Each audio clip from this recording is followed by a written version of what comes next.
et vous donner un petit témoignage de cette phrase qu'on entend de plus en plus souvent de la part de nos clients. On me demande de faire plus avec moins. Comment faire ça? Alors, ça va pas être une recette miracle, mais plutôt un retour d'expérience sur les grands sujets et les 3 grandes manières de répondre à cette question pour les directeurs formation chez nos clients.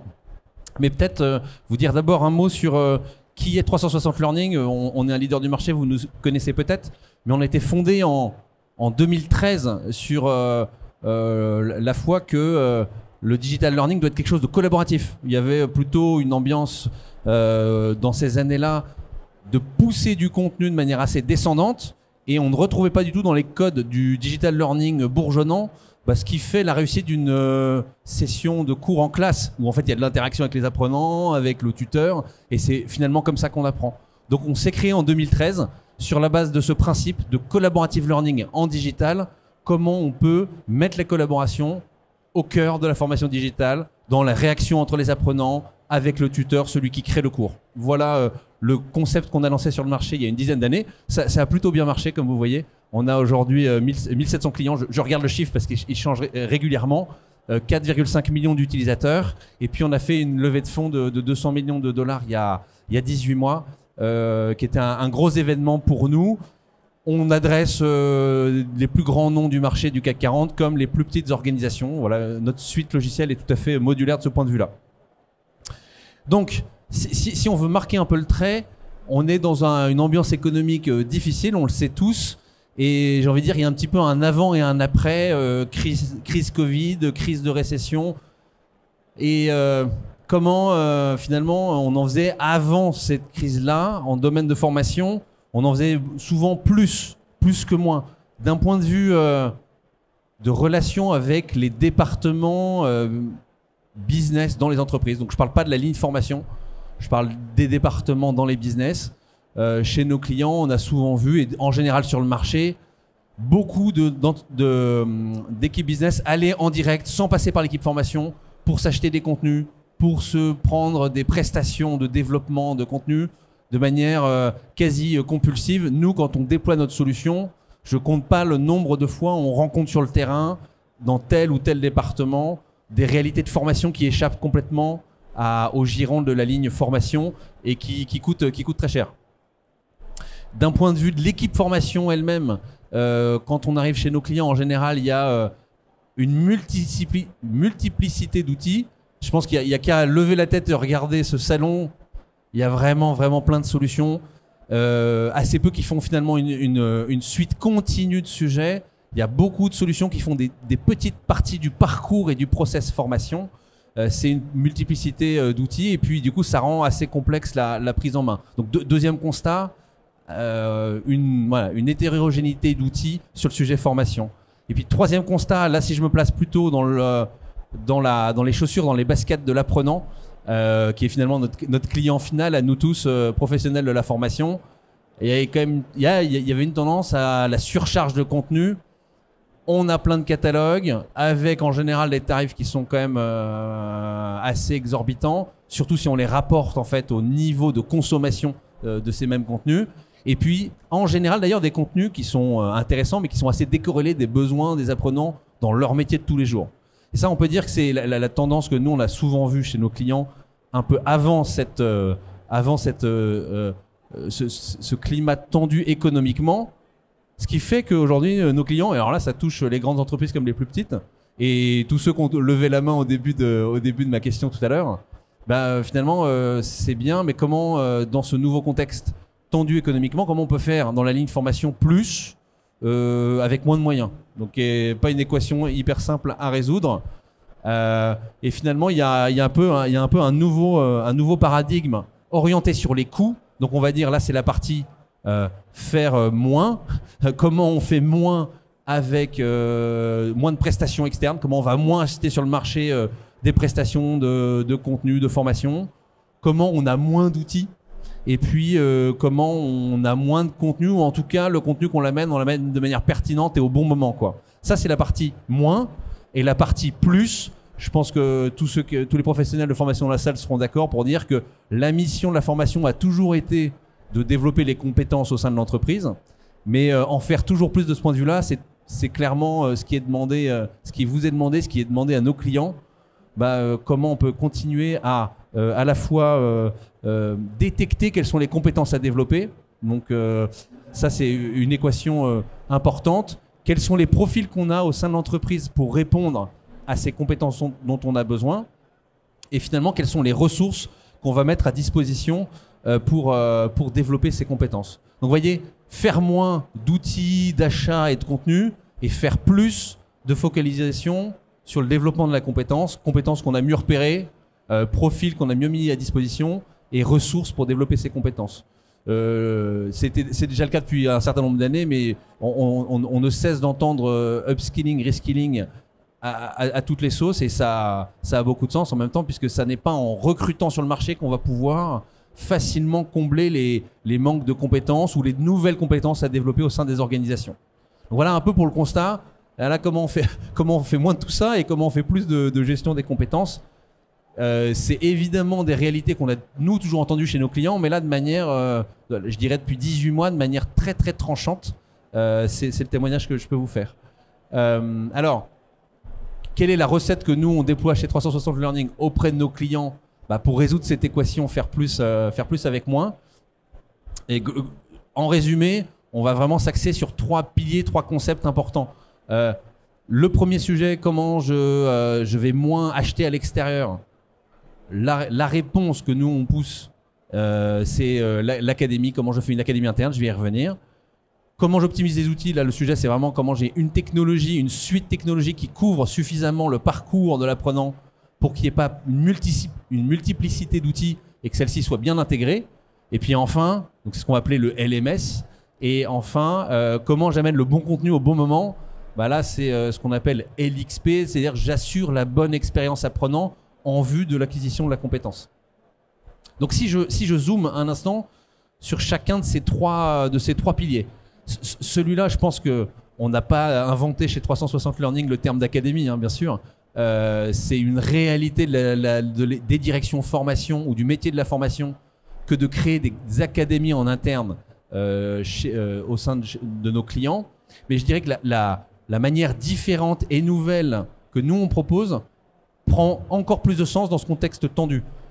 Pourquoi ? Parce que dans notre logiciel, la manière dont on voit les choses, c'est précisément de donner au business, de donner à ces différentes lignes de métier, que ce soit les vendeurs, que ce soit la distribution, que ce soit les fonctions support, qui vont finalement vouloir créer des académies métiers. Et en support de cela, on va leur donner une solution qui fournit un outil auteur simple à prendre en main. Donc il n'y a pas une barrière d'accès très technique pour prendre en main la solution. Et ça va permettre, du coup, c'est le premier point, d'aller faire créer des contenus qui ont du sens au sein des différentes académies métiers. Donc moi, l'académie typique qu'on retrouve quasiment maintenant toujours chez nos clients, oui, toujours, c'est l'académie des ventes, puisqu'on comprend bien que c'est souvent la plus critique.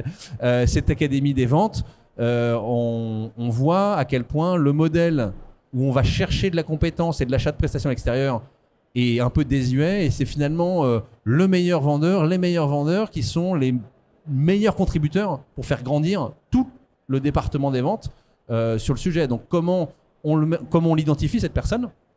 C'est le deuxième point, les champions internes. Comment on l'identifie? Comment on le recrute? Comment on lui fait participer à la création de contenu de formation? Et finalement, comment grâce à ce contenu extrêmement pertinent, en troisième point, les apprenants qui vont consommer le contenu de cette académie interne, ils vont y retrouver leur compte, parce qu'on n'est pas sur de la logique soit étagère, soit externe. On est sur des experts de la maison, parlent aux gens de la maison pour s'améliorer sur tel ou tel sujet. Un autre point important, c'est que dans cette logique d'académie, ce qu'il faut absolument pouvoir garder, c'est ce que nous on propose dans le collaboratif, c'est que finalement il y a une boucle de feedback. Donc c'est pas uniquement un bon contenu créé par un bon expert, mais c'est aussi le fait que les apprenants à tout moment puissent réagir, faire évoluer le contenu en continu. Ça c'est un élément essentiel. Et finalement, et ça pour le coup je dirais que ça a peut-être 2 ans qu'on voit vraiment ça chez nos clients. C'est comment je prolonge, une fois que j'ai fait l'acte d'apprentissage initial dans le cadre de l'académie, comment je prolonge avec une logique de coaching, mentoring au sein de la plateforme. C'est ce que nous, on peut proposer. Donc voilà la première manière simple de répondre à comment je fais plus avec moins, bah, je crée une académie interne. Je repère quels sont les 2-3 experts du sujet qui vont pouvoir mettre à disposition leur savoir. Je pousse ça aux apprenants et je m'assure de faire un bon suivi avec ces mêmes experts ou d'autres mentors. Donc voilà un premier début de réponse pour faire plus avec moins chez nos clients. On a fait un petit benchmark sur la réactivité, ça j'en ai pas parlé tout à l'heure. L'avantage aussi de faire une académie interne sur la base de votre expertise, c'est que vous allez être beaucoup plus réactif, rapide pour produire du contenu dans le timing versus avoir ça externalisé. On constate aussi qu'il y a globalement plus de complétion hein, dans les lignes de formation. On regarde beaucoup cet indicateur. Quel est le taux de complétion de mon contenu? Nous, on a les données pour pouvoir comparer quel est le taux de complétion des contenus faits par les experts maison versus des achats du marché. Il est plutôt plus fort. Là, j'avais mis juste un simple exemple de ce que peut être un environnement d'académie. Il y en a évidemment beaucoup d'autres. On avait hier dans cette salle, je crois, Safran ou Arkema. Voilà, eux, ils font des académies plutôt orientées industrie. C'est des exemples, évidemment. Donc, faire plus avec moins, d'abord, faire des académies internes. Faire plus avec moins, d'un point de vue des outils. Deuxième approche, deuxième thème des discussions intenses qu'on a avec nos clients. Comment je fais plus avec moins d'outils de la formation. Et donc, là j'ai repris un mapping fonctionnel que j'ai retrouvé chez un de mes grands clients, assez simple, puisque la demande qu'ils nous font tous, c'est comment vous pouvez fournir une solution qui d'abord s'intègre avec les outils d'entreprise, que ce soit les outils de collaboration comme Teams, etc. Des outils d'entreprise de productivité, c'est-à-dire tous les outils de gestion de travail, les Salesforce et autres. Et comment je peux mettre les données de formation à disposition des outils d'intelligence de données pour pouvoir croiser les données formation RH avec des données du business. Donc ça, c'est un premier niveau de demande qu'on nous fait. Le deuxième niveau de demande qu'on nous fait, c'est de s'intégrer dans les différents processus RH qui ne sont pas de l'ordre de la formation. Donc comment, on l'a dit tout à l'heure, je repère que j'ai besoin de développer ma compétence, comment je gère ma carrière et mes opportunités, et puis évidemment tous les sujets plus traditionnels de rétribution et de données administratives. Et enfin, dans le learning lui-même, et encore une fois, on voit la taille de ce salon, il y a plein de briques sur lesquelles les clients nous attendent, mes clients m'attendent, typiquement comment je rends public mon catalogue, comment je l'expose vers l'extérieur pour pouvoir générer soit de la marque employeur, soit pouvoir générer du revenu sur la base de ma formation. Comment je présente mon catalogue, comment je fais venir du contenu du marché, comment je gère mes process de formation. Et puis, je le disais tout à l'heure sur les académies, comment développer des savoir-faire particuliers et du back-office sur les sujets de plan de formation et de refinancement. Et donc, d'un point de vue, ces besoins fonctionnels se dérivent, et je ne sais pas...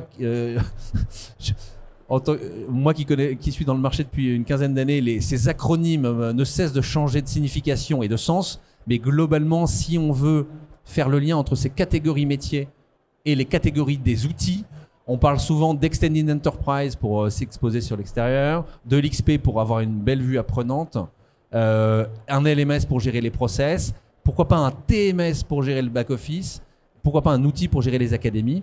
Donc vous voyez ici, le domaine formation est éclaté en domaine fonctionnel et il est du coup aussi éclaté en fournisseurs. Et donc, 360 ont fourni une solution hyper large et il y a 2 ans, on a pris le pari de passer de notre sujet unique digital learning à l'ensemble des sujets de formation. Et donc, ce que j'ai beaucoup comme discussion en ce moment avec mes clients, c'est avec nos clients chez 360, c'est OK, on vous avait pris initialement pour faire le digital learning, mais finalement, moi, ça ne me va pas d'avoir un outil sur ça, un outil sur le présentiel, un outil sur l'évaluation de la performance des formations. Je voudrais all-in-one d'un point de vue learning. Voilà ce que nous, on propose chez 360. Et c'est tout à fait ce qui est attendu par nos clients. Premier axe, donc couvrir plus. Deuxième axe, s'intégrer. Alors là, vous voyez, c'est juste purement visuel. Tous les outils d'entreprise, tous les outils RH auxquels il faut s'intégrer. Donc sur le faire plus avec moins, on a beaucoup de discussions entre guillemets d'optimisation d'outils. Alors évidemment, parfois nous-mêmes on est challengés, on nous dit 360 learning, attendez, est-ce que vous savez faire plus? Parce que sinon, il y en a d'autres qui savent faire. Donc c'est sûr que c'est une discussion qui est évidemment importante à avoir aussi pour nous. et dont on tire notre épingle du jeu en couvrant plus et en s'intégrant. Et peut-être aussi, troisième point, faire plus avec moins d'un point de vue de l'apprenant. On a vu les académies métiers, on a vu les outils plutôt pour la fonction RH. Si on se met dans les chaussures de l'apprenant, ça c'est discussion qu'on aime souvent avoir avec nos clients, comment on amène le bon contenu au bon moment. Parce que finalement, l'efficacité pour la vue de l'apprenant, c'est aussi ça. J'achète le bon niveau de contenu, je produis le bon niveau de contenu moi-même, et je le mets au bon moment sous le nez de l'apprenant pour qu'il puisse le consommer. Et là, je voudrais juste, je pense que la majorité des gens ici en sont un peu revenus, mais il y a quelques années, souvenez-vous, c'était la mode du Netflix du learning, basé sur la promesse intéressante, qui était de dire, dans la consommation de médias, Netflix, c'est parfait. Il y a des contenus géniaux, on a envie d'y aller, on a envie d'y retourner, on a une grosse journée de boulot, on s'y remet. Donc, on avait une tentation de vouloir transposer ça au monde de la formation en entreprise en se disant, si j'arrive à créer ce mécanisme dans la formation, j'ai tout gagné. Le problème, c'est que ça marche pas, parce que globalement, on n'a pas de tête d'affiche tellement en formation. Enfin, on a Josh Bersin, quoi, mais c'est pas forcément simple de le mettre devant tout le monde. Et puis en plus, il est anglo-saxon. Et deuxième chose, plus importante encore, l'ensemble des mécanismes de préconisation sur des outils de consommation de médias normaux sont vraiment liés sur more of the same. Comment je pousse toujours plus de contenu en lien avec celui que j'ai consommé avant. Or, c'est pas ça qu'on veut dans la formation. Nous, ce qu'on veut, c'est pas more of the same. Ce qu'on veut, c'est des formations pour combler et développer des compétences. Donc, c'est deux logiques de recommandation qui sont très différentes. Donc, j'en ai eu des discussions avec des directeurs formation sur cette promesse. Et finalement, nous, on propose quelque chose de différent. Vous l'avez peut-être compris. Chez 360 Learning, nous, notre sujet, notre dada, c'est la collaboration dans tous les sujets de formation. Et on pense qu'en fait, la réaction entre le tuteur, celui qui crée le cours, l'auteur, celui qui anime la classe, les participants, les apprenants, finalement, ça crée une richesse d'échanges sociaux et de collaboration sur la formation. Et finalement, c'est cette information-là qui est la plus intéressante pour qu'on puisse venir recommander et pousser des formations. Pas un lien prédéfini de toujours plus de la même chose. Et de ce point de vue-là, on a depuis 6 mois maintenant développé notre propre, je dirais comme beaucoup d'acteurs, on a développé notre propre moteur d'IA qui va se baser sur ces données collaboratives. Et ça, je dirais que c'est un côté assez différenciant et unique chez nous que de pouvoir se baser sur ces réactions pour ensuite recommander les bonnes formations aux différents apprenants. Ça a 3 vertus, évidemment. D'abord, de renforcer l'engagement. On est capable de voir à quel point le fait que d'autres, des pairs, mais pas forcément d'autres collègues aient fait la formation, on a été contents, renforce beaucoup l'engagement. Que les experts, vous vous souvenez des experts métiers dont je parlais tout à l'heure, finalement ce sont eux les têtes d'affiche. Ce sont les experts de leur sujet en entreprise qui sont les têtes d'affiche et qui vont pouvoir pousser les contenus. Et bien sûr, ça permet également aussi de baisser la charge d'administration. Nous, on a des clients qui jouent à fond le jeu de créer plein de contenus dans notre plateforme.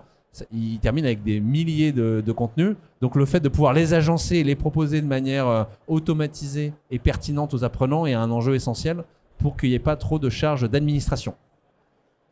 In fine, l'objectif, c'est que pour l'apprenant ait le contenu, le bon contenu au bon moment, je l'ai dit tout à l'heure, et ça génère de l'engagement. Pour terminer sur ce 3e et dernier point, comment faire plus avec moins pour les apprenants, je dirais que tous les LMS typiques du marché qui sont dans cette salle vont savoir comme nous gérer de la statistique d'avancement et de complétion, ce qui est très bien. Mais nous, ce qu'on fait, c'est qu'on vient la mixer avec des données d'apprentissage collaboratif qui fait que ça rend la recommandation plus pertinente, plus spécifique et on va dire plus personnalisée. Voilà, donc en 2 mots, ce que j'ai essayé de vous témoigner dans cette session, c'est à la réponse qu'on a tous, à la question, pardon, qu'on a tous en ce moment, comment on peut faire plus avec moins. On essaye de répondre avec nos clients sur 3 axes. Faisons plus avec moins en créant des académies de métiers, en mettant en avant les experts qui sont dans votre maison et qui finalement sont capables de générer le contenu le plus pertinent plutôt que d'aller acheter à l'extérieur. Deuxièmement, optimiser les outils, prenez des suites logicielles comme 360 Learning qui va couvrir plus large et qui est surtout plus intégré avec les autres processus de l'entreprise. Et enfin, sur la partie LXP, appuyez-vous sur tout ce qui est recommandation de contenu, notamment de manière collaborative. Voilà en quelques mots, retour d'expérience sur la manière dont on conduit cette discussion et dont on va continuer de la conduire avec nos différents clients chez 360 Learning. Merci beaucoup Edouard, on a 10 minutes pour les questions. Magnifique. Première Question au premier rang. N'hésitez pas à lever la main, ensuite c'est le plus rapide qui gagne. Tenez monsieur. Merci. Bonjour. Bonjour monsieur. Depuis 24 heures, on sent clairement qu'au-delà de ce que vous avez dit, il y a un enjeu crucial, stratégique pour l'entreprise de regarder la formation sous un autre angle.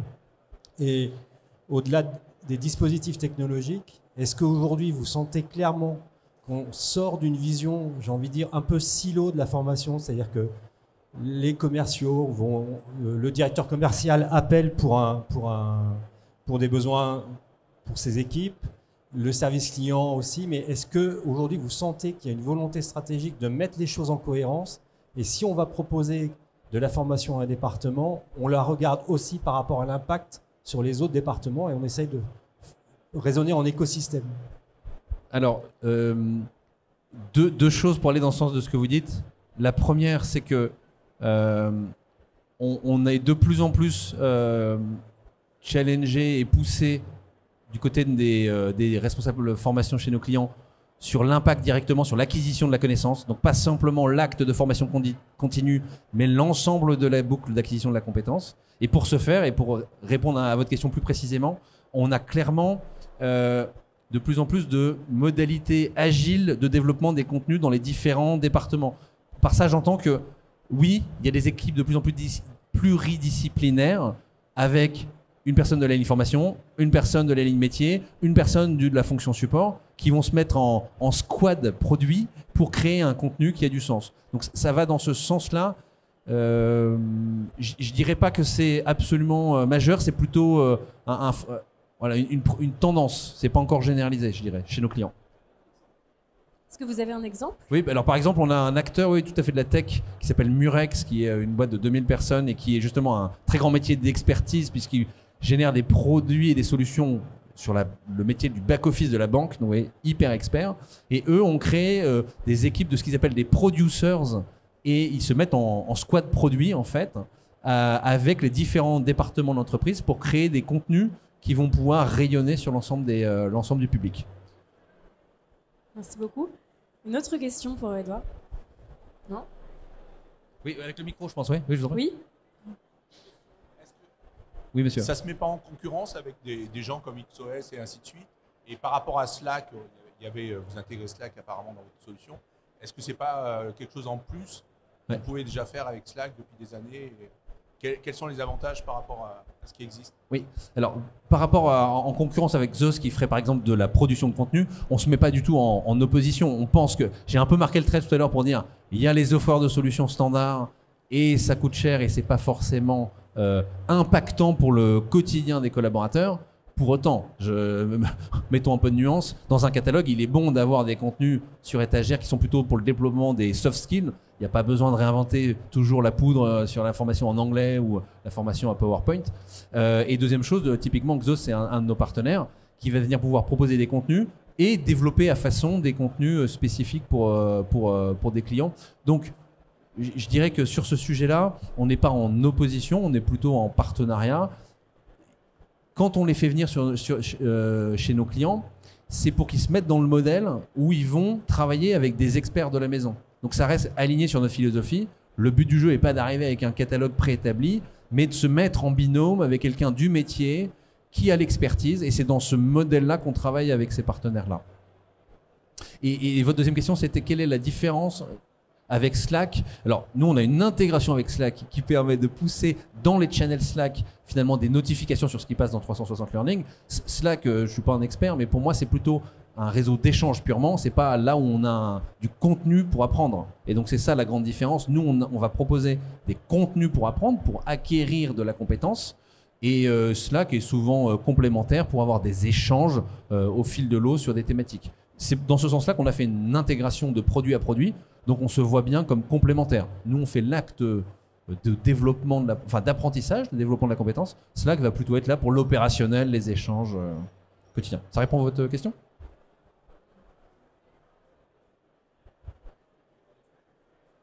Et on peut faire, évidemment qu'il y a plein de choses à faire dans Slack également. Oui. Est-ce qu'il y a d'autres questions? Très bien, je vous remercie beaucoup pour votre attention et je vous souhaite un très bon moment du déjeuner. Merci beaucoup. Notre stand, le stand 30, excusez-moi évidemment, n'hésitez pas à venir passer nous voir qu'on vous montre de manière concrète tout cela. Bonne journée.